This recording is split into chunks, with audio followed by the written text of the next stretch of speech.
it's me, Allison. Welcome back to my channel. Today is currently Sunday, obviously the beginning of a new week, and I decided that I wanted to try a new challenge slash also film a little reading vlog for you guys this week. Recently, I have been utterly obsessed with my phone. I mean, my attention span has literally gone down so tremendously. Like, I cannot go 15 minutes without picking up my phone, and it's really starting to make me physically feel sick. So I decided that this week I'm gonna try and put in more time into reading rather than looking at my phone. So as a little goal slash challenge for myself, I am going to be taking the screen time of my most used app and letting that determine how long each day that I pick up my Kindle and actually read something for once.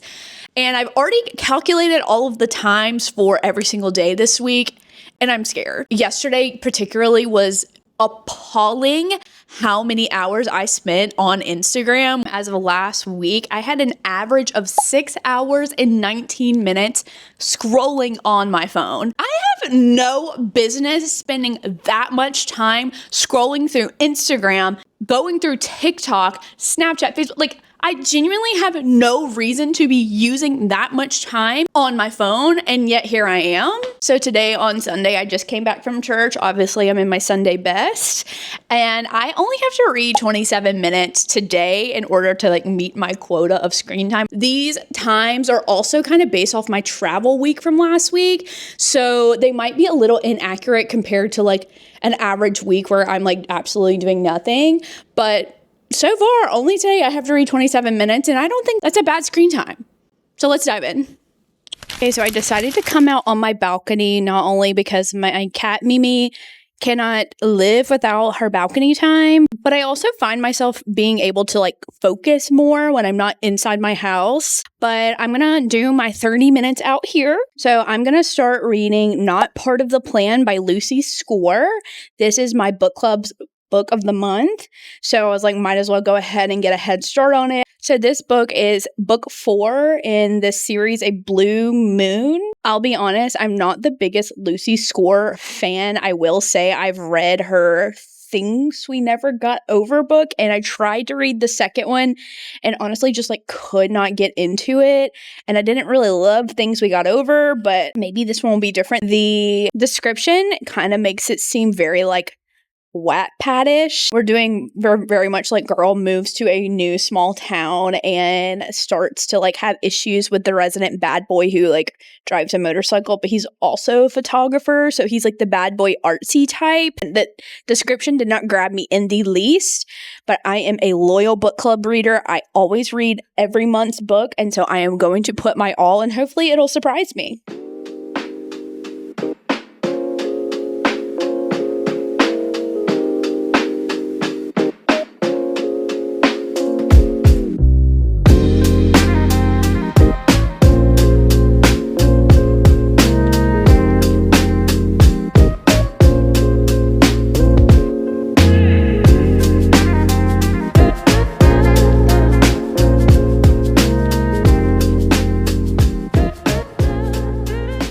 All right, so my 27 minutes are up with my reading for Sunday. I probably will obviously read more this afternoon, but I did my obligatory reading for today, and I do not want to make assumptions just yet, but I do have a feeling I'm going to hate this book. I'm a little confused. I know that this is the 4th book in a series, but usually with interconnected standalone series, you do get backstory of who certain characters are and how they're related to each other, and unfortunately we did not get any of that. This series is obviously surrounding a family, I think the Pierce family. That's kind of what I'm gathering, not to mention that the first time that these two meet, we have Emma and Nikolai. She described him as a bad boy a total of 3 times in maybe 2 paragraphs. The only reason she even came to the bad boy assumption is because he was wearing a leather jacket and has tattoos. And if that's not the most cliche thing you've ever heard,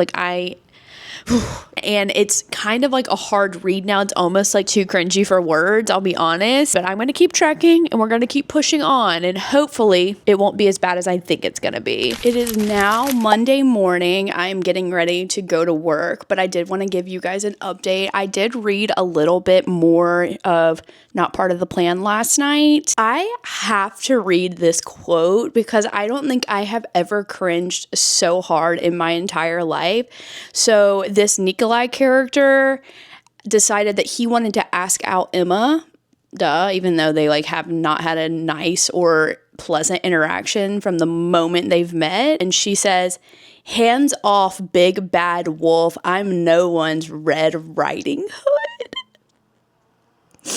I'm so sorry. Like, no way she said that so confidently and thought that she served. I just can't get over just like the super cliches. I cannot get behind this right now. Like, it needs to stay in 2017. Okay, so I am home from work. I did have to take a small nap because for some reason I am so exhausted. For Monday, it's not that bad as far as reading time. I only have to read for 50 minutes. Right now, I'm about 11-ish% in. And as I shared from this morning, the quotes are a little cringy. And by little, I mean a lot. So I am going to keep moving forward and see how far I get in 50 minutes.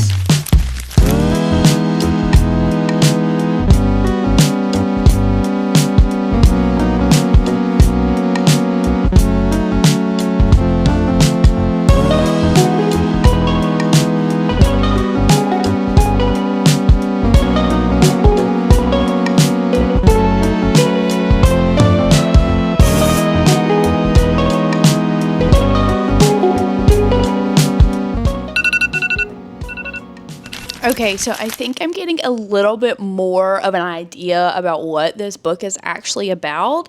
I know previously, aka yesterday, I did think that it was the girl that moves into a new small town in which she meets the bad boy photographer. That is just not the case. Turns out it's actually Nikolai, who is from New York. He comes to a small town called Blue Moon to visit his best friend. He's got kind of like a creative block going on with the photography and such. He meets Emma, who is relatively also new. It turns out that Nikolai, obviously, he is, quote, a bad boy, even though he has no bad boy tendencies other than like he does like casual relationships. That's about the extent of his bad boy behavior. He is trying to make this girl Emmeline/Emma like him.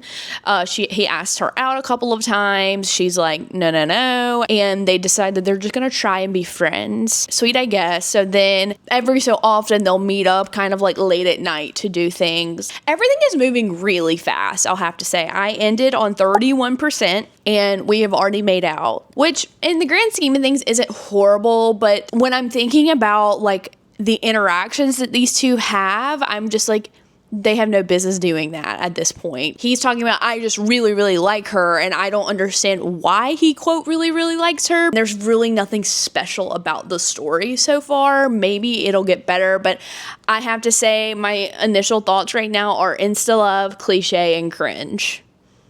But we will move forward. Okay, so today is Tuesday, therefore I have a pretty hefty reading time to get through today. As per my screen time log that I kept for last week, I spent 2 hours and 35 minutes on Instagram. So I will be spending 2 hours and 35 minutes on my Kindle.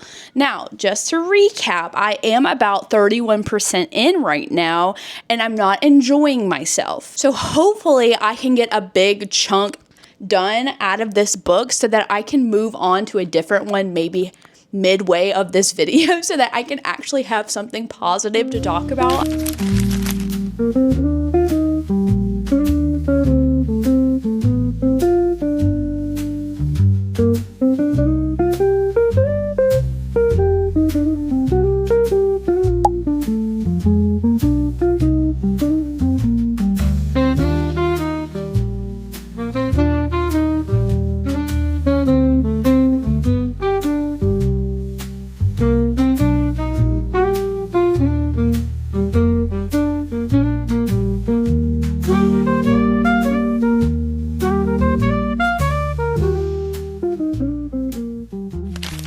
Well, guys, I got to 70% of this book. Thank God.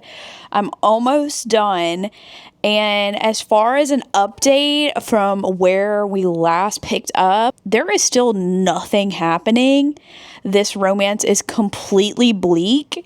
And I feel absolutely no chemistry. Like, this is the most, like, stale romance I think I've read all year. This is the type of book to get a girl into a slump. Thank goodness I can persevere, get through it, and hopefully read something that's beyond words next. And I do have one kind of picked out. I'm not going to say just yet. I am beating a dead horse by saying this, but this book is just so cliche. I mean, there is every cliche in the book. I can't take it. Also, like, I just don't understand how these two are, quote, in love when genuinely nothing has happened. Hopefully by tomorrow I will be finished with it. I might even try and get some reading in tonight so that I don't have to deal with this one as much tomorrow. We will see. I already have a feeling she's not gonna have good grading on Goodreads. Happy Wednesday to all.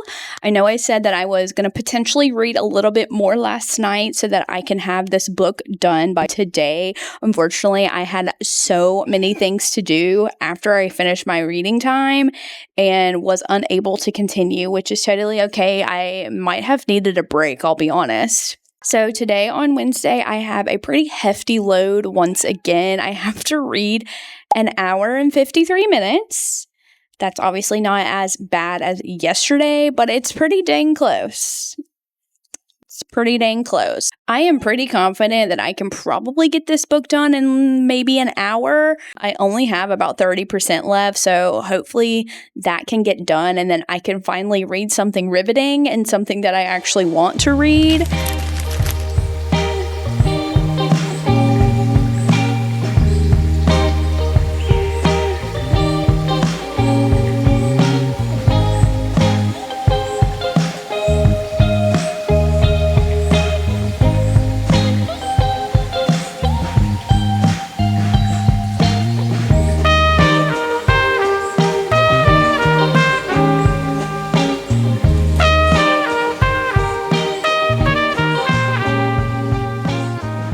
I'm not going to bore you guys with a review due to it's been the exact same the entire reading vlog. As you could probably guess, the ending was so diabolically cringy. There was obviously an unnecessary, completely forced third act breakup that literally came out of left field, literally out of nowhere. Nobody was having problems. And then all of a sudden there was, and it was a huge ordeal, the biggest fight. People were running away. People were talking to each other. We were yelling at each other. It was absurd. Let's just say I'm going to go ahead and give this one a 2 stars.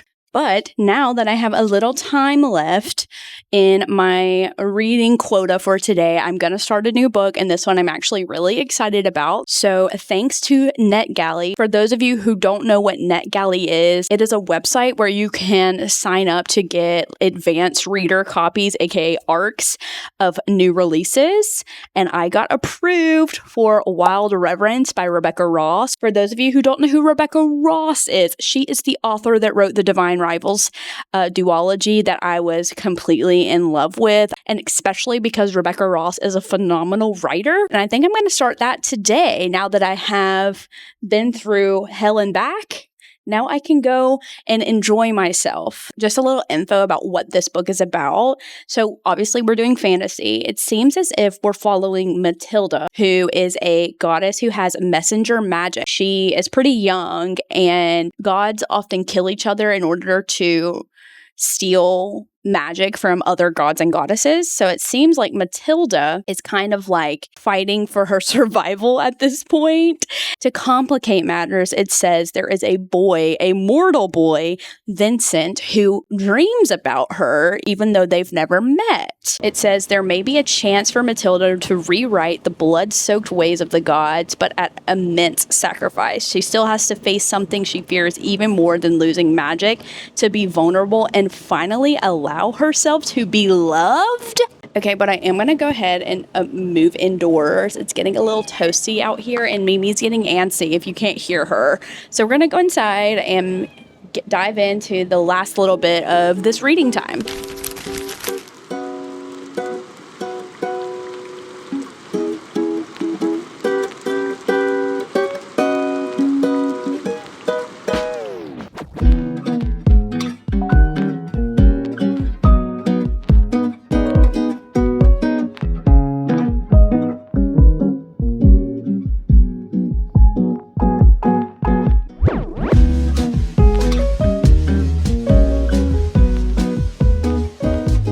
With the spare little time I had left, I got to at least chapter 3 of this book. I am completely giddy. I am in such a mood for a fantasy, and I just have a feeling like this is going to hit the spot. This book is already setting up to have a lot of betrayal and forbidden romance and just everything delicious that I love in a book. Oh my gosh, I had a butterfly pit in my freaking stomach reading this. This is exactly what the doctor ordered. This book starts out and you're getting a backstory of our female protagonist, Matilda, who, as we said from the description, she is a messenger for the gods. There are 2 sets of gods. We have the underlings and the skywards. It seems as if our little Matilda is the first god to be born of a skyward and an underling. From what I'm gathering, it seems as if there's kind of a clan war situation between these two. So it's very taboo that her father is of a different clan, and no one knows who her father actually is except for her mother. Her mother refused to tell anyone who her father is, so she has this secret about her that could literally kill her. One of her mother's allies is also the goddess of dreams and nightmares. She seems to be bringing scrolls of nightmares and dreams from the humans for Matilda to kind of enjoy. There is one nightmare in particular that she keeps going back to about a little boy named Vincent. Obviously, from the description, we did hear that he is the love interest in this book. There is nothing that gets me more giddy than 2 people who are destined for each other. And it seems like a destiny is kind of making its way into the chat right now. I also am obsessed with the idea of seeing people in your dreams before you've actually ever met them. I have a feeling that this one's going to be really good. And also, I can't help but love everything that Rebecca Ross writes.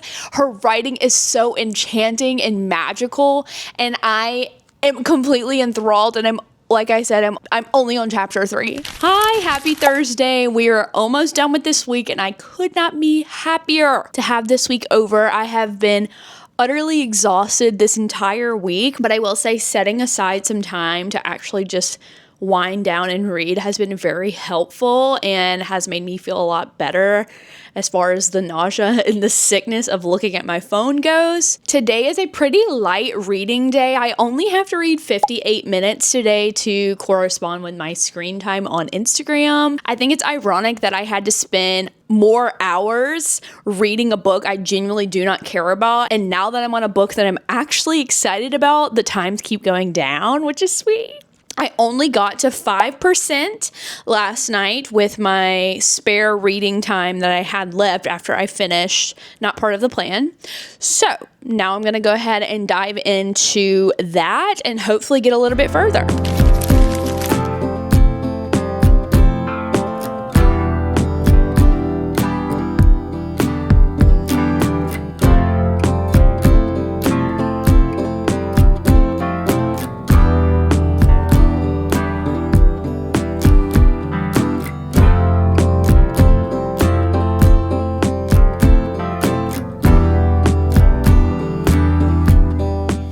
So I just finished my obligatory 58 minutes and I am buzzing. I haven't felt this much anticipation reading a book, I think, literally all year. I'm really excited to see where this book is going to go. I think it's painfully obvious that even though Matilda is labeled as this middle tier insignificant goddess, she clearly has a lot of power within her that she hasn't been able to access yet, and it's going to come out in the most delicious way possible. I'm also really enjoying the backstory of how her and this Vincent character have been like interacting within his dreams, which is really interesting. And this is clearly a lot of like world building at the moment, but what I actually really like about this is that some of these gods and goddesses were mentioned in Divine Rivals, so I think that's really cool that she is connecting the series even though they're like not like really connected. It seems as if this might be more of like a prequel, so this is before Iris and Roman, which is sweet, and I'm actually excited to see like where and if this connects to the Divine Rivals series, who's to say.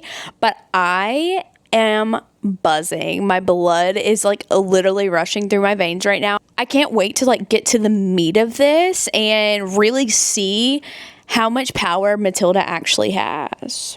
I also am really excited to see like who her father is. They keep like mentioning like how they are not allowed to like say his name, and so she literally has no idea who her father is, and I'm excited to see who it is because clearly it's significant if her mother is not allowed to say his name. Overall, this is a 100% better experience than my reading with Not Part of the Plan. But I have a feeling I'll probably read a little bit more tonight because I am very interested to see where this is going.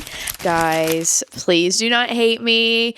Yesterday, aka Friday, was very chaotic. I had so many things going on that I was unable to film anything, but rest assured, I did get my obligatory reading done. And honestly, like Friday was the least of my reading that I had to do. I only had to read 19 minutes, which I literally do before I go to work.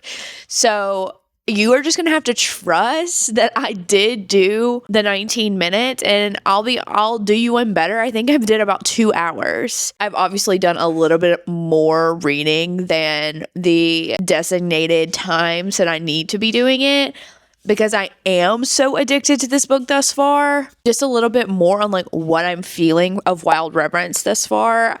Right now, I'm actually so enthralled. Now we're getting to the point where she's actually interacting with Vincent a little bit more. Before, we were doing more like backstory on the gods and like how she has like come into her powers and things like that, which I've obviously enjoyed, but I was excited to see like her and her interactions with Vincent as they're older. The last time that we kind of spoke about this, like she was only 12 or 13 years old. So now we're doing more like a 26 moment, which is perfect. And he is now like a lord. He's got all of this power. And I'm like eating him up, unfortunately. Now that they're a little bit older, he has a little bit of like disdain towards the gods, and he hasn't heard from Matilda in 13 years, so he's kind of like a little jaded towards that. So I'm loving to see like how he's still really soft for her. Now today on Saturday, I have a lot of reading to do. It's close to 3 hours. I think it's like 2 hours and 53 minutes, like literally 3 hours of reading, which is not bad for a Saturday afternoon.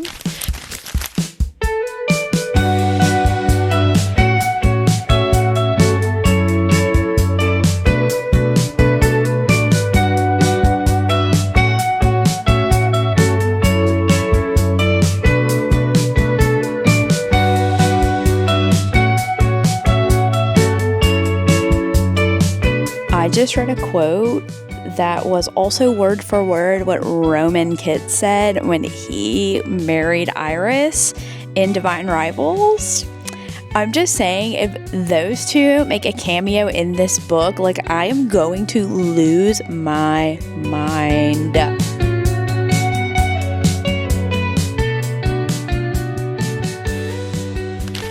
It is officially Sunday again. It has been an entire week of letting my phone screen time determine how many hours I read my Kindle a day. And I just wanted to give an update from yesterday. So as I stated, Yesterday was the longest screen time that I had. It was about 3 hours, and once I got going, I could not stop. So I did read about 5 hours last night before going to bed. I stayed up entirely way too late and got to 95% of Wild Reverence. I know that I only had the screen time like planned out up until Saturday, but I do want to finish this book so that this feels like a complete vlog and I can give my like full opinion. So I have 5% left on Wild Reverence. So I'm going to finish that and I'm going to give you my thoughts when I'm finished.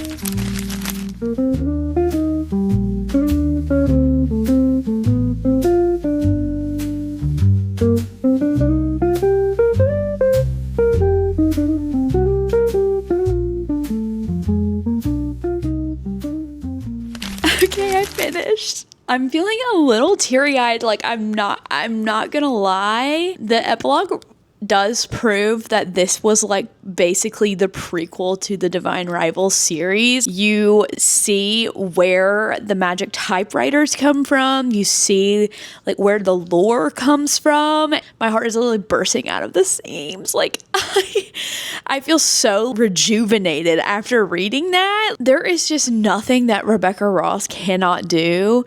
And this book specifically was just such a delight to read. Definitely a 5-star read. Man, like talk about a happy ending. Talk about connecting the dots with characters that I didn't think we would see again. I'm so impressed, actually. Here's what I'll say about this book as well. When you write a fantasy book specifically about like gods who are like warring with each other and gods that are like basically it's all a power game, it can get a little like either monotonous or kind of repetitive. And I felt like this story was just so fresh. I felt like I really could not predict what was going to happen next, which obviously I enjoyed. I think I'm about to enter like my fantasy mood because I do not think I want to pick up a romance after this. Like I feel like I should keep going with the momentum of a fantasy novel. 5 stars, really. Like writing gorgeous, plot amazing. It had twists, it had turns, it had character development, redemption, happy ending. It just had it all. Wow. Well, this concludes my experiment of letting my screen time determine how many hours a day that I read my Kindle. Clearly, it was a bit of a roller coaster considering I had a literal 2-star book and then finally read a 5-star book, which by the way, I've only had 2 5-star books this year, excluding this one. So now this will be my 3rd. How exciting is that? Imagine what you can do when you take your phone out of the picture and actually read your Kindle. You might find a 5-star. Thank you guys so much for watching. Be sure to follow all of my social media links down below. I have Instagram, clearly, Goodreads, TikTok, my podcast. All of those links will be down below. Be sure to like and subscribe if you don't mind. But for now, bye guys.